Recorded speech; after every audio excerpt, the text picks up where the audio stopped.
Bismillahirrahmanirrahim. Sambung bacaan buku Perangai Bergantung kepada Diri Sendiri, edisi khas dengan pengenalan oleh Profesor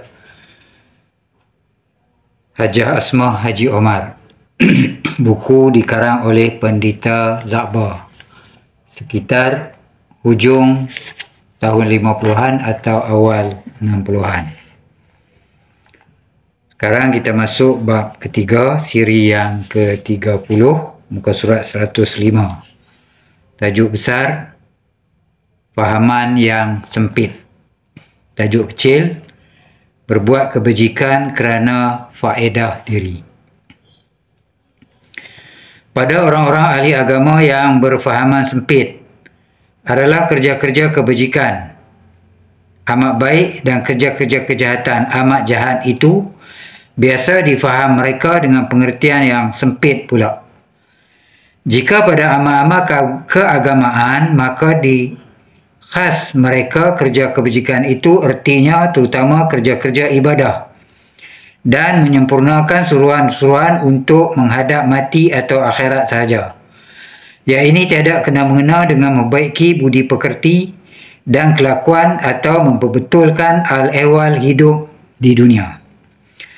Yang dikatakan berbuat baik atau berbuat kebajikan itu, menurut fahaman ini bolehlah ditarifkan, iaitu tiap-tiap perbuatan yang melayakkan dapat pahala dan balasan syurga kepada barang siapa yang mengerjakannya.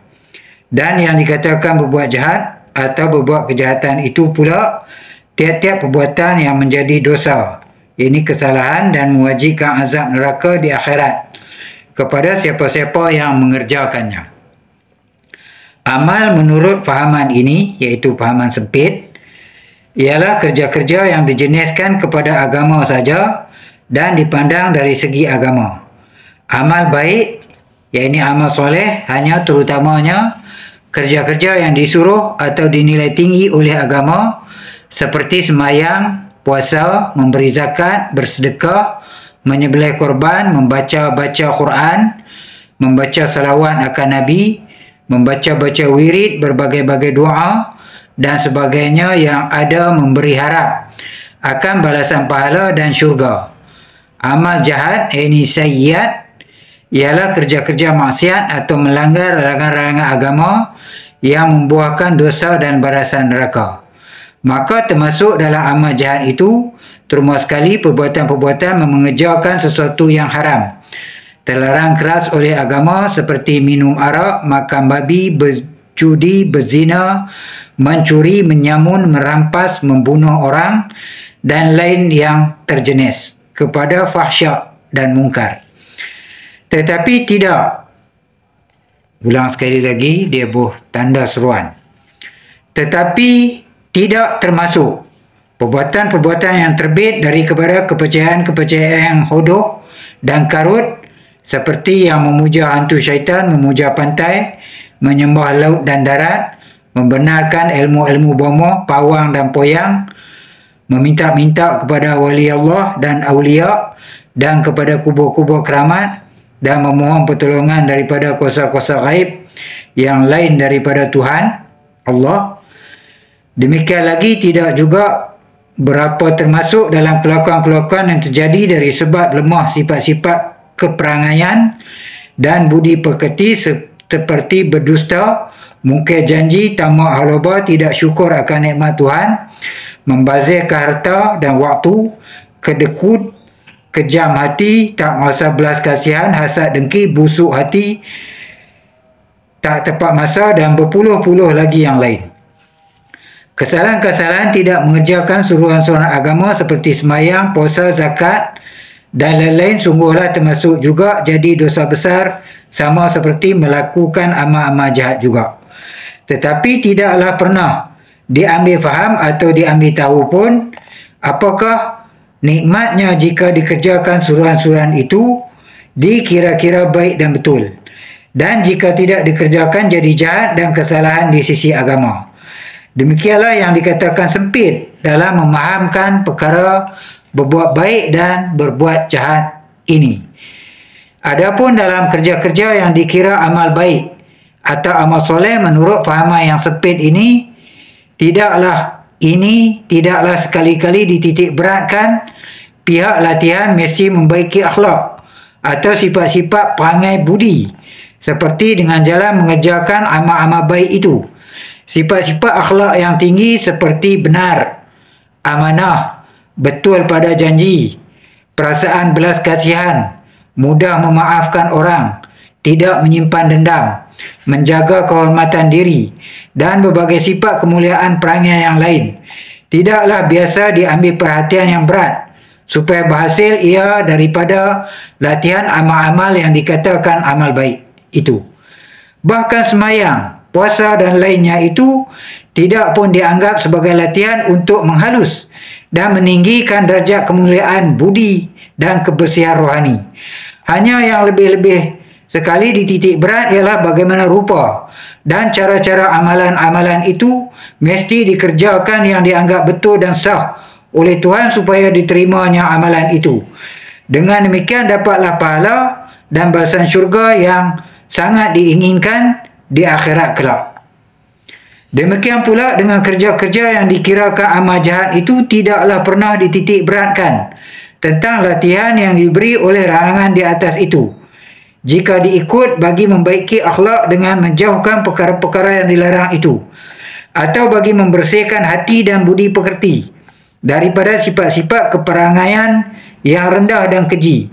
Hanya yang terutama sekali dititik berat iaitu dengan sekalian yang haram, iaitu ialah dilarang Tuhan. Bila dilanggar larangan itu berdosa, dan bila berdosa masuklah neraka kelak jika tidak diperoleh ampunan. Maka pasal jangan kena masuk neraka itulah yang lebih-lebih sekali dititik beratkan selama-lamanya. Dengan barang apa jalan pun, dengan bacaan-bacaan ini, dengan tahlil sekian-kian puluh ribu, dengan amal-amal fidyah atau tebusan dan berbagai helah lagi, hendak diminta, hendak dipujuk atau hendak ditipu jugalah Tuhan itu supaya jangan dimasukkan ke dalam neraka. Itulah perangai yang sempit dan kedirian dalam pemahaman mengenai amal baik dan amal jahat dalam kehidupan agama manusia. Ibadat pada artinya yang betul ialah segala kerja menyembah Tuhan sebagai melakukan kehambaan dan penyerahan diri kepadanya, sama ada kerja-kerja itu sesuatu yang ditentukan rupanya dan cara-cara mengerjakannya dalam agama atau tidak ditentukannya. Maka termasuklah dibilangkan ibadah segala kerja mentaati suluh larang dan perintah Tuhan untuk hidup dan untuk mati, dan untuk dunia dan untuk akhirat, iaitu suruhan-suruhan dan perintah-perintah sebagaimana yang diberi dalam kitabnya yang diturunkan menerusi rasul-rasul pesuruhnya, dan sebagaimana yang tertanam asasnya dan bibitnya dalam tabiat kejadian manusia. Sekalian suruh larang dan perintahnya itu adalah perkara-perkara yang tetap dianggap betul dan terpuji pada nilaian agama yang sebenar serta bertujuan dengan akal dan ilmu pengetahuan yang dibukanya kepada manusia dari semasa ke semasa. Pemahaman ibadah demikian ini memanglah pemahaman yang sebetulnya. Tetapi jika pada pemahaman yang sempit, maka mafhum itu telah disempitkan pula, iaitu dihadkan kepada kerja-kerja untuk mati dan akhirat saja. Misalnya yang dikatakan ibadah hanyalah sembahyang fardu, sembahyang sunat, puasa fardu, puasa sunat, membaca-baca Quran dan selawat atas Nabi, membaca doa-doa dan wirid-wirid yang tertentu dan lain lagi yang disifat sebagai amal soleh di atas tadi. Dan juga kerja-kerja menambah lagi beberapa banyak yang dapat lebih daripada yang disuruh dan diperintahkan itu, asalkan dihitung baik dan mulia pada nilaian agama. Dan lain lagi sekalian itu apabila dikerjakan adalah ditujukan untuk menyukakan Tuhan dan untuk mendapat balasan pahala dan syurga. Maka tidaklah diambil tahu sebarang kefaedahannya untuk melatih budi pekerti bagi membetulkan kehidupan di dunia ini sebelum berpindah ke akhirat dan ke syurga itu, atau untuk membaiki masyarakat umum bagi kejayaan bersama sebelum mati ini. Adapun jika dikatakan amal ibadah, maka begitulah juga lebih kurang mafhumnya yang biasa. sekadar barangkali lebih kuat dan meliputi, kerana bersatu padanya pemahaman amal soleh tadi dengan pemahaman ibadah ini kedua-dua sekali. Pendeknya, baik pun amal yang soleh atau ibadah atau amal ibadah, sekaliannya itu pada mereka yang berpegang kepada fahaman sempit ini hanyalah terkhas maksudnya kepada kerja-kerja untuk akhirat atau untuk mati saja. Tidak ada termasuk padanya sesuatu yang kena-mengena dengan tujuan memperbaiki akhlak, memperbaiki laku perangai, memperbaiki kelakuan hidup, atau sesuatu untuk mengelakkan sifat-sifat keperangaian dan budi pekerti supaya membetulkan hal ehwal hidup di atas panggung kehidupan dunia ini bagi faedah dunia dan akhirat kedua-duanya sekali.